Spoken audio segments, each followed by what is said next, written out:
Time now for the Sunday Talk. Tonight, the politics of the Oscars. The president of the Academy has announced sweeping measures to diversify the awards show, promising to double the number of female and minority members by 2020. These changes come after outrage that not one single non-white person was nominated. Again, some stars, including Will Smith and Jada Pinkett Smith, are boycotting the ceremony. Begging for acknowledgement or even asking diminishes dignity. The boycott is new. The problem isn't. It's Walter Winchell in Hollywood. Oh, no. They want me? They really want me? Hollywood has always wanted the beautiful, the talented, and the white. Joanne Woodward. Black America was rare enough in film, even rarer at the Academy Awards. I said, I'm not going because they haven't recognized black people in the motion picture industry. In 1988, Eddie Murphy called out the Academy. And I'll probably never win an Oscar for saying this, but hey, what the hey, I gotta say it.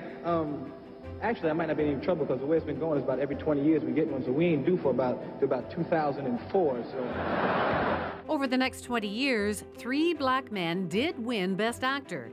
And in 2001, Halle Berry became the first and only black woman to take Best Actress. This moment is for every nameless, faceless woman of color that now has a chance because his door tonight has been opened. Last year, when not a single person of color was nominated in any major category, Oscars So White blew up on Twitter. There were big hopes this year after stellar performances by black actors in Creed, Straight Outta Compton, and Beasts of No Nation. But once again, no nominations. Talent is everywhere, but opportunity isn't. So now, the Academy, which is 94% white, is changing. I'm joined by our panelists. Stephen Marsh is a culture writer with Esquire magazine. Cameron Bailey is the artistic director of the Toronto International Film Festival. Karen King-Chibo is a former National Film Board producer who now advises the film industry on diversity issues. And John Moore is a talk radio host in Toronto. So, Cameron, you're kind of close to the movie business. Is Hollywood, are the Oscars racist? You know, we'll never know the intentions of the Oscar voters, but what we do know is that when you look at 2 years of all-white slates of acting nominees, and you compare that to the diversity of North America and the diversity of some of the big commercial movies, then yes, the effect is racist. And we shouldn't be afraid of that word. Racism happens, we just have to deal with it. Is it, Karen? Racist? Well, I think that if you asked anybody there, they would definitely say no, racism has nothing to do with it. I mean, the woman from the movie that said they're probably just bad performances. I think that there is... Charlotte Rampling. Charlotte Rampling. Right. Those comments I think we can say are racist. There's no doubt there. But I think that there is across the board an unconscious bias that people have that makes it so that we aren't there. That they don't appreciate the performances that come from our stories, or they don't appreciate our stories, so our stories aren't there. So I think that whether they are blatantly card-carrying members of the KKK or not, I think that they would never say that that's the case, but I think that their actions show us and demonstrate that there is not a level playing field.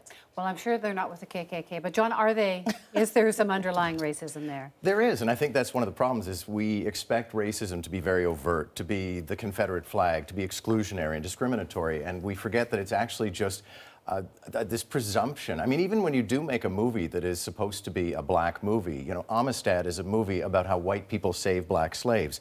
Driving Miss Daisy is about how the white woman in the backseat realizes that her driver is human.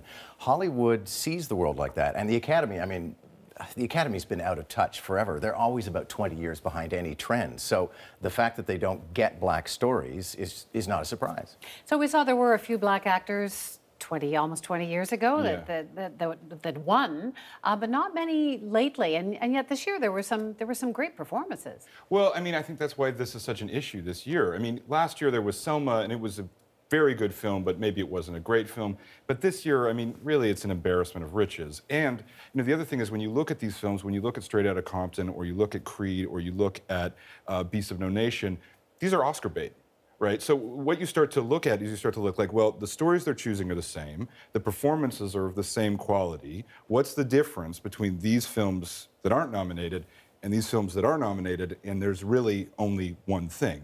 And that's why, you know, the outrage is, you know, New York Post is outraged, right? It's not like this is, you have to be really a blind man on a very fast horse not to see what's going on here. So who do we blame, John? I mean, is it Hollywood or is it the consumers? Do they just think that this is what people want? I think it's both. Is it what they want? Yeah, I think it's both. I mean, one of the problems is we have to realize that Hollywood, and, you know, Cameron can speak to this better than I can. I mean, the films at TIFF are not all Hollywood films. As a matter of fact, I think they're like 90% non-Hollywood. They're from all over the globe. They tell incredible stories.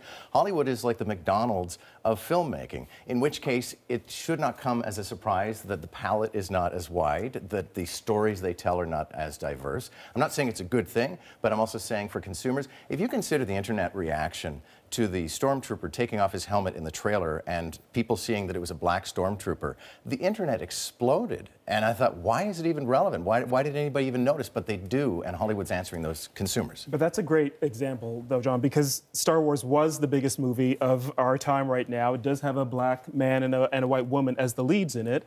Furious 7 had a very diverse cast. We're not just talking about African Americans here. I think Hispanics, Asians, indigenous people, the whole range of America's diversity is being reflected more and more in commercial cinema, in the big blockbuster movies, on television. People like Priyanka Chopra, Viola Davis leading TV series. We're not seeing it in the so-called prestige movies that go up for Oscars. And the consumers want that, right? The reason they're making Furious 7 that way is because people will buy it. Yeah, exactly. Right? So I don't think we can blame the consumer. I really can't.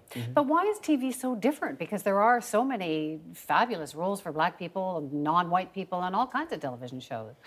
Well, I wouldn't say there's so many. I mean, I still see that there's still lots of shows that are coming out with all-white casts, and I'm wondering who is the audience that they're giving these shows, making these shows for.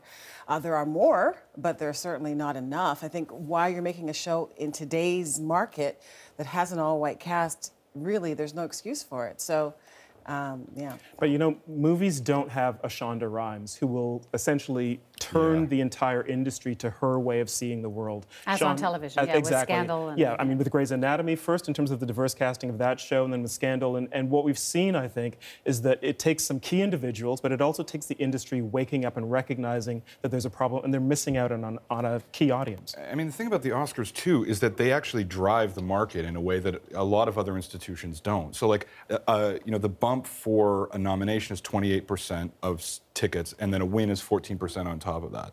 So that's why this actually matters. It's because if there is an impression that, where black films or black actors will not have a chance at that bump in money, those stories simply won't get told. And the Oscars really navigates that space between franchises and art films. It wants to be the public mainstream film.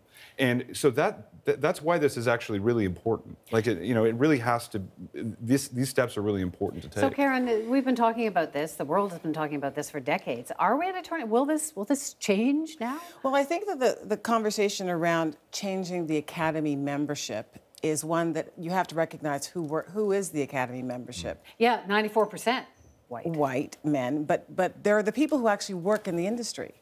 So in order to change the Academy membership, it's talking about we are getting more crew members. We're talking about the cinematographers. We're talking about the ADs. We're talking about all of those people, the directors, the writers, all of those people, the art directors, all of those people have to become more inclusive in the membership. Will that happen now, John, do you think? Are we at, if an effort is made. I don't know if changing the composition of the Academy is going to accomplish all that much, actually, although I do like the idea of people... It will, because the inclusion of the industry will accomplish that change. Right, but they've got a lot of dilution there. I mean, the molarity of the composition is pretty hardcore. I like the idea they're retiring people out of the Academy. I always look at this through the eyes of actors, and I certainly remember back in the day, it was never much of an acting career, but I was an actor, and I would go to auditions. If it was a law film, all of the lawyers were going to be white. If it said in the casting notes, must be black, it was because that was the issue, that person was in an interracial marriage, which was an issue. So, you know, for casting directors, for example, you just have to cast the best actor. Well, yeah, and there was outrage over Hermione, and the Potter was portrayed by a black person, and or Idris Elba as 007. was too street. Yeah, That's right. but is that he would changing? Have been hot. Very slowly. I think the Academy membership change will begin to do things. I think having these conversations, I think we've got to address the issue of relatability. You go into any pitch meeting, any kind of story development meeting in Hollywood, they talk about, is this story, are these characters relatable? And what does that mean? Relatable to whom? And to what degree? And so when I watch Creed, I see it as a beautiful love story between these two characters. Some other people watch Creed, they're relating to Sylvester Stallone's character. That's the difference. And, you know, television has taken that relatability question and just proven how bogus it is, right? You know, you can get a lot of people watching Scandal. You can get a lot of people watching these shows that are not, you know, you do not need a white male lead to have relatability, right? And so, yeah, and, you know, the other thing is Hollywood is in decline, right? This particular kind of movie, this kind of movie in between, Cameron probably doesn't want to hear it, but between like the art house and the franchise, that particular space is shrinking every year. And, you know, I think one of the reasons for that is exactly that it's so old, right? It's so behind the times. So what's going to happen this year? Is anyone here going to boycott it? Will people boycott it? Should it be boycotted? Well, I think that we boycott all the time. I think that we don't necessarily think what's great about what's happening right now is we're actually announcing that we're boycotting, but we don't watch. I mean, I don't watch any of those all-white television shows or movies. Well, I did go to some, but it was completely accidental, and I won't make it happen. I won't let it happen again. But I think that that's what people need to understand. The distributors need to understand. You're not hearing about it. Nobody's announcing it, but we're voting with our dollars, and that's why you're watching businesses slide. What's the solution? Boycott? Quotas? It's going to be too juicy a show to boycott. I think we all want to see what Chris Rock says, how the show goes down.